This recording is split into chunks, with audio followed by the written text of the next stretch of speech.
मौलीपुत्ता नाम के एक बहुत बड़े विद्वान थे। उन्होंने समस्त वेदों और उपनिषदों का ज्ञान कंठस्थ कर लिया था। उनकी प्रखर बुद्धिमत्ता के कारण उनके कई अनुयायी थे।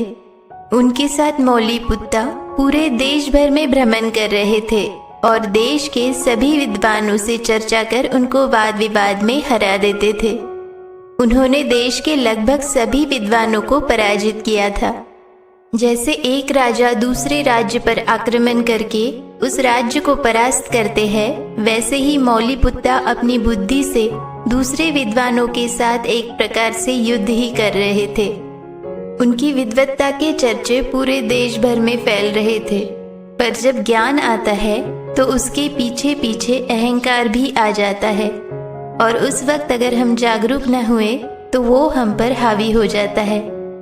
और इसी तरह ज्ञान के अहंकार में चूर मौलीपुत्ता इस बार बुद्ध को परास्त करने की इच्छा से बुद्ध के आश्रम में आए थे। बुद्ध ने जब मौलीपुत्ता को देखा तो मुस्कुराने लगे।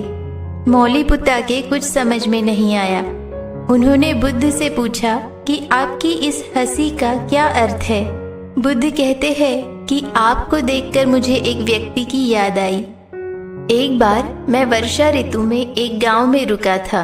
बुद्ध अपने अनुयायियों के साथ देश भर में भ्रमण करते थे, पर वर्षा ऋतु के 4 महीने वो किसी भी एक स्थान पर आश्रय के लिए रुक जाते थे।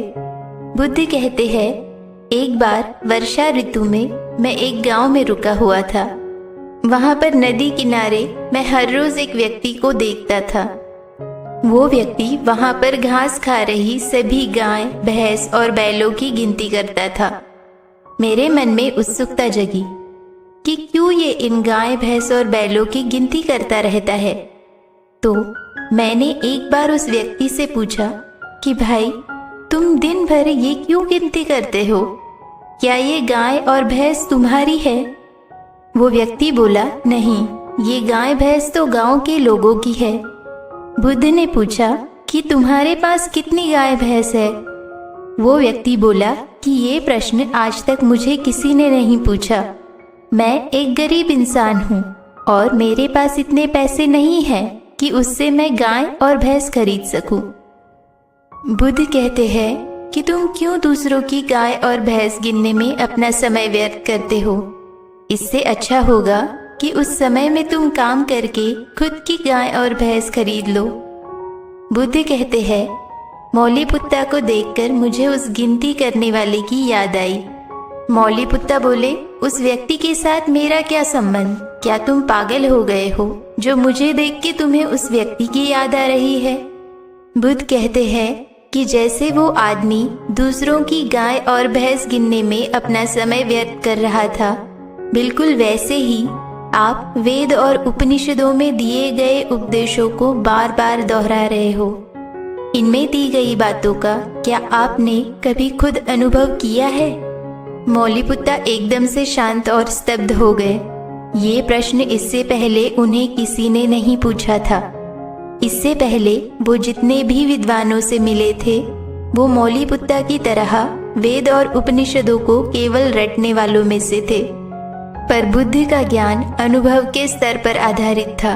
वो उपनिषदों को रट के बातें नहीं करते थे।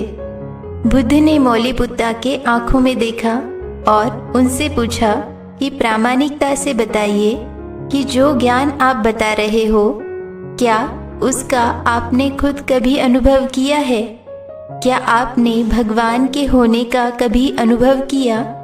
क्या सच में आपने कभी समाधि में उतरकर उस सत्य का अनुभव किया? मौलीपुत्ता एकदम से शांत हो गए। बुद्ध कहते हैं, मौलीपुत्ता, आप एक सच्चे इंसान हो। आप झूठ नहीं बोल सकते। क्या आप उस परम सत्य का अनुभव करना चाहते हैं या आप इस प्रसिद्धि और रटी रटाई बातों में खुश हो? मौलीपुत्ता कहते हैं, नहीं बुद्ध, मैं उस परम सत्य का अनुभव करना चाहता हूँ।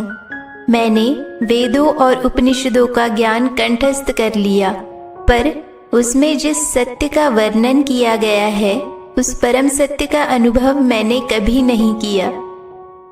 बुद्ध कहते हैं, मौलीपुत्ता, आप यहाँ मेरे सामने आकर बैठ जाइए। और आपको इसी स्थान पर 2 साल तक बिना कुछ प्रश्न किए और बिना कुछ पढ़े यहाँ पर आकर बैठना है। आज तक आपने जितना भी ज्ञान ग्रंथों और उपनिषदों को पढ़कर अर्जित किया है उसे भूल जाइए। 2 साल बाद मैं आपके हर एक प्रश्न का उत्तर दूंगा। 2 साल बाद बुद्ध मौलीपुत्ता से पूछते हैं, मौलीपुत्ता, क्या आप मुझे अब कोई सवाल पूछना चाहते हैं? मौलीपुत्ता ने बुद्ध के चरणों को स्पर्श किया और कहा कि प्रभु, मैं आपका हमेशा आभारी रहूंगा। 2 साल की इस गहन शांति ने मुझे उस परम सत्य का अनुभव करा दिया।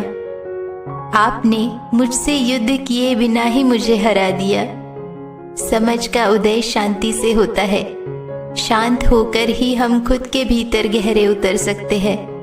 जब हम शांत होके अपने आप में उतरते हैं तभी पाते हैं उस कभी न मिटने वाले परम सत्य को और परम शांति को। दोस्तों, अगर आपको हमारी कहानियाँ अच्छी लग रही हो तो चैनल को सब्सक्राइब करके आप भी हमारे परिवार का हिस्सा बन सकते हो।